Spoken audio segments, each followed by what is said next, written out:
Vamos a hablar de economía, vamos a recibir a nuestra siguiente invitada. Gracias por venir, gracias Delfina Rossi por estar aquí. Es economista y doctora en ciencias políticas. Un placer tenerte aquí. Haciendo el doctorado, bueno. Doctoranda. No, me falta un montón. ¿Falta mucho todavía? Sí, pero estás en ese trámite. Sí. Bueno, vamos a hablar de economía y vamos a hablar de esta situación. En particular vamos a comenzar, si te parece, por el tema del presupuesto, que es uno de los temas de la semana. Definitivamente, toda la negociación. ¿Qué pensás que va a pasar con el tema de los gobernadores? Que creo que van a ser el rol probablemente central en esta discusión, en este debate. Sí, me gustaría ponerlo en contexto, ¿no? Sí. Porque hay que recordar que hace más o menos un mes, ¿no? 3 semanas, por decreto de necesidad de urgencia, el gobierno decide sacar el Fondo Sojero, ¿no? Entonces ya limita el Fondo Federal Solidario la coparticipación, los recursos que reciben, parte de los recursos coparticipables que reciben las provincias y las intendencias del gobierno nacional. Entonces, la verdad que a mí me parece que primero hubo una persecución, una limitación de los presupuestos provinciales para después sentarlos a la mesa a negociar.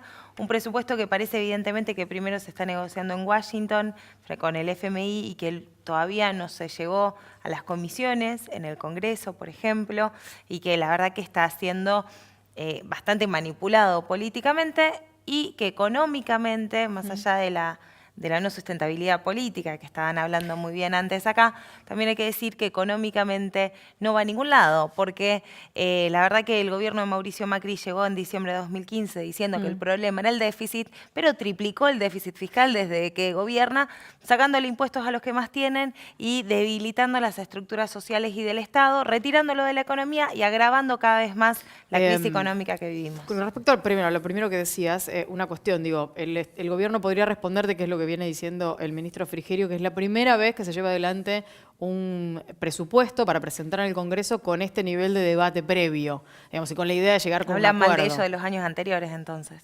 Digo, te lo transmito No porque sé. es lo que dice el ministro Frigerio, por eso te lo transmito. Sí, la verdad que me parece que el diálogo lo están teniendo mucho más afuera de nuestro país que con los actores sociales y con el resto, sobre todo con los diputados y diputadas nacionales, con los senadores y senadoras. Yo no veo ese diálogo, más que nada cuando firmaron un acuerdo con el FMI en donde la negociación es la reducción del déficit, es la paritaria del 8% con los estatales, llevaron adelante el DNU, que también, el decreto, perdón, que congela las contrataciones en el Estado, que achica el Estado público, que no saben cómo van a financiar obra pública, deja que empresas caigan y pasan a ser deficitarias para justificar su cierre o el despido masivo de trabajadores como es Astillero Río Santiago.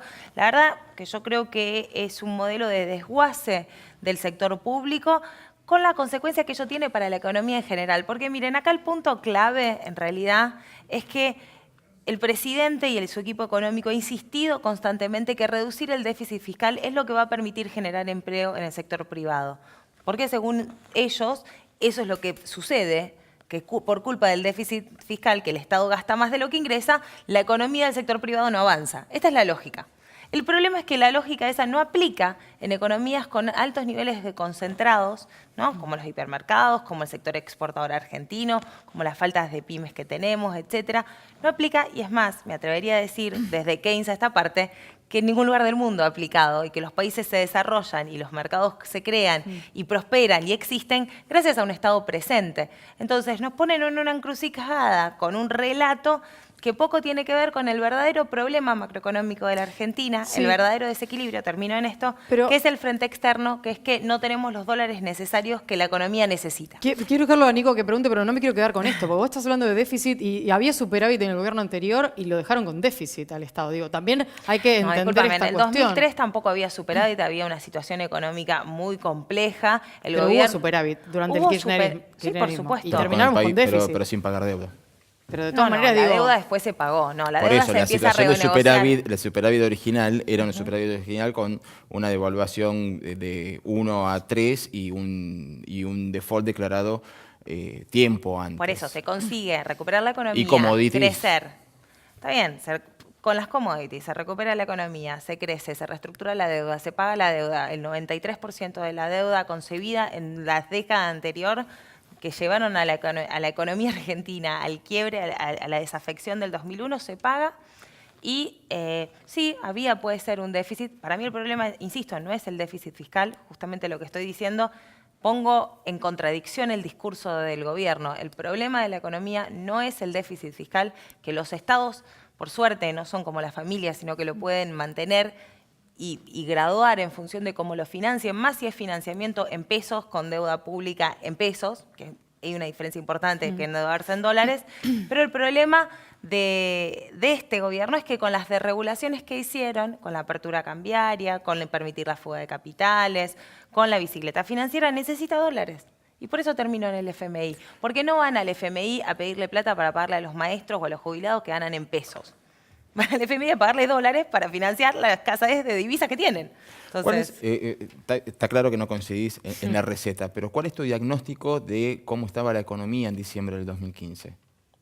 Mira, la economía en diciembre del 2015, quizás un año anterior, chocó con algo casi clásico que le pasa a la economía argentina, que es lo que llamamos los economistas chocar con la restricción externa, ¿no? Es con esta necesidad de dólares que, de hecho, se empezó a ver esa restricción y por eso se habían aplicado ciertas regulaciones.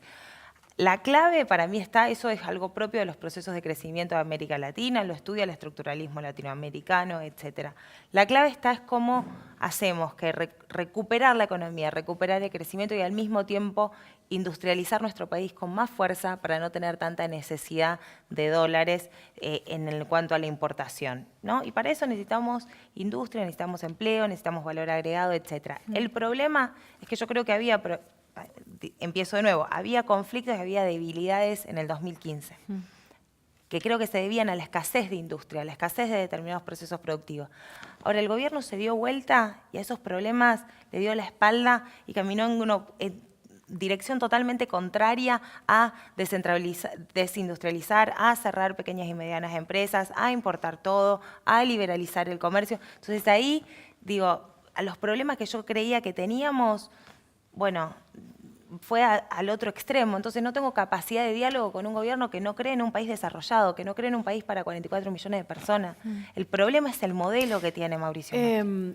Está claro que estamos en una situación muy crítica y muy complicada. Ahora, también es verdad que hemos pasado situaciones críticas y complicadas con anterioridad y también es verdad que el 30% de pobreza ya existía durante el kirchnerismo. Digo, ¿cómo se hace para que verdaderamente un gobierno sea para los 44 millones de argentinos? Porque tampoco lo era en aquel momento, con 30% de pobres. Sí, pero repito, la diferencia es que ahí estábamos caminando para el buen camino. Estábamos caminando en un 12 camino... años. ¿Cuánto tiempo necesita una Argentina No quiero entrar a discutir el 30%, sinceramente. Lo que sí me parece contradictorio es Mauricio Macri que llegó diciendo hay un 30%, sí, por supuesto, hay un 30% de pobreza, dijo Mauricio Macri, y al mismo tiempo dijo, vivimos por encima de nuestras posibilidades. Pasamos 12 años viviendo por encima de nuestras posibilidades. Le dijo a la gente que vive en los barrios que no los debe conocer. A la gente que vive en los barrios que se compró una motito, que se compró la bici para ir a laburar, que se compró una heladera, le dijo que vivía por encima de sus posibilidades. Ese es el gobierno que tenemos ahora. Entonces, yo repito, hubo cosas que creo que fueron insuficientes. Ahora, el camino era el correcto. Hay que pensar una Argentina productiva, con trabajo, con control del mercado de capitales. Discutimos un presupuesto en donde el gobierno todavía nos dijo qué tipo de cambio quiere.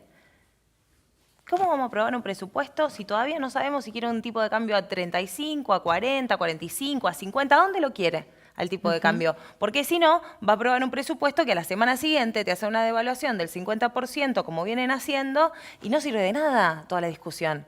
¿Qué quiere discutir si no nos dices a qué país vamos? Mauricio Macri insiste que tenemos que pasar una tormenta, que tenemos que cruzar un río. Ok, ¿qué hay del otro lado del río?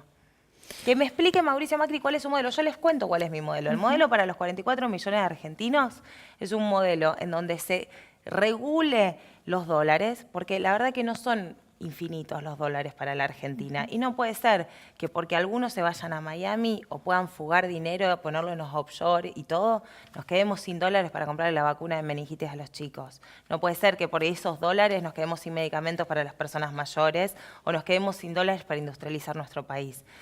pensemos en cómo gestionar esos dólares y cómo tener un sector financiero que esté al servicio de las pequeñas y medianas empresas, porque con tasas al 60%, con giros al descubierto a 120%, no hay economía que aguante, O sea, no hay ¿vos crees empresa que que se pueda aguantar. ¿Vos crees que el cepo cambiario era necesario, que estaba bien implementado?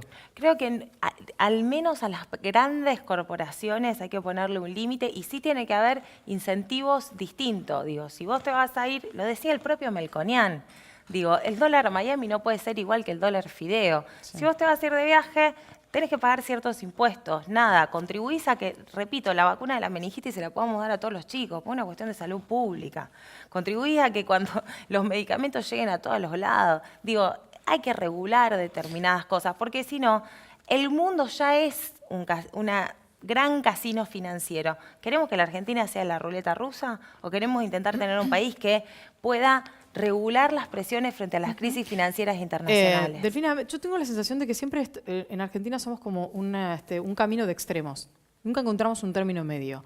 Me parece que hay algunas cosas muy buenas del gobierno anterior y un montón de irrealidades. Sí. Y del mismo modo me parece que hay cosas que están encaminadas hacia un lugar que podría haber sido bueno y un montón de otras irrealidades en este gobierno. Digo, ¿cuáles son las buenas? Porque me las perdí. Y mira, por ejemplo, a ver, estamos pagando unas tarifas tremendamente altas, pero también es verdad que lo que había antes no era una realidad. Entonces digo, en ese punto hubo 12 años en las que... Ahí vamos a aclarar algo. No es que las tarifas nunca se pagaron, las pagaba el Estado. Había un sistema redistributivo. Pero era una irrealidad, por eso digo es una irrealidad, a eso me refiero. No es una realidad, porque con los impuestos de los argentinos se pagaban esas tarifas. Pero la gente Nadie de la se las regalaba. De Buenos Aires pagaba 12 pesos la luz. Está bien, y la gente del interior pagaba 2.500. No, pero podemos rediscutir. Yo no creo que haya estado bien el cuadro tarifario. Era pésimo el cuadro tarifario. No es verdad que nadie las pagaba. Las pagaba el Estado.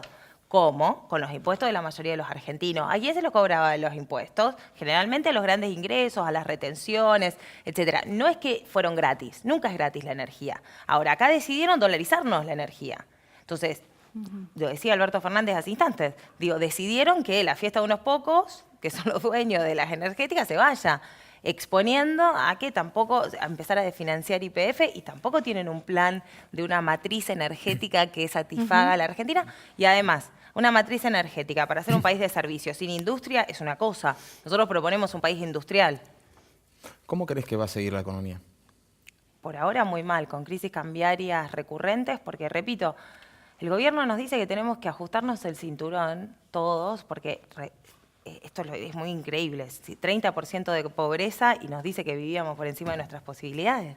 Digo, bueno, eso a 30% también que se ajusten, también que sufran la pobreza, también que sigan sufriendo el ajuste de Mauricio Macri, insiste en algo que no resuelve el problema macroeconómico de la Argentina, que es la escasez de dólares. ¿Y cómo debería resolverlo? No lo resuelve. Lo tiene que resolver pidiendo, no bajándole las retenciones al sector más productivo de nuestro país y poniéndole retenciones a las pymes que exportan autopartes, por ejemplo, que generan empleo y exportan autopartes a Brasil. Tiene que tener un sistema progresivo de retenciones con aportes y pidiéndole a aquellos que exportan también que traigan nuevamente los dólares y parar la sangría de la fuga de capitales. La fuga de capitales con la bicicleta financiera que armaron, antes con Levax y ahora con Letes, no nos lleva a ningún país para 44 millones de argentinos. Entonces, vamos a tener crisis cambiarias recurrentes que se trasladan a precios. Tenemos el riesgo de que la inflación en septiembre sea alrededor del 5%, que se trasladan a tarifas, que se trasladan, hoy leíamos tener un auto cuesta 55% más que el año pasado. El auto y el transporte son herramientas básicas para trabajar para muchísimos argentinos y argentinas. Entonces, la verdad que con mucha preocupación, mucha angustia y ojalá, como dice Frigerio, sea un gobierno que escuche y que esté pendiente del diálogo. No lo veo por ahora, pero ojalá sea tan optimista porque de último es lo que necesita el país. Nos tenemos que ir, Delfina. Gracias por haber venido. Un placer.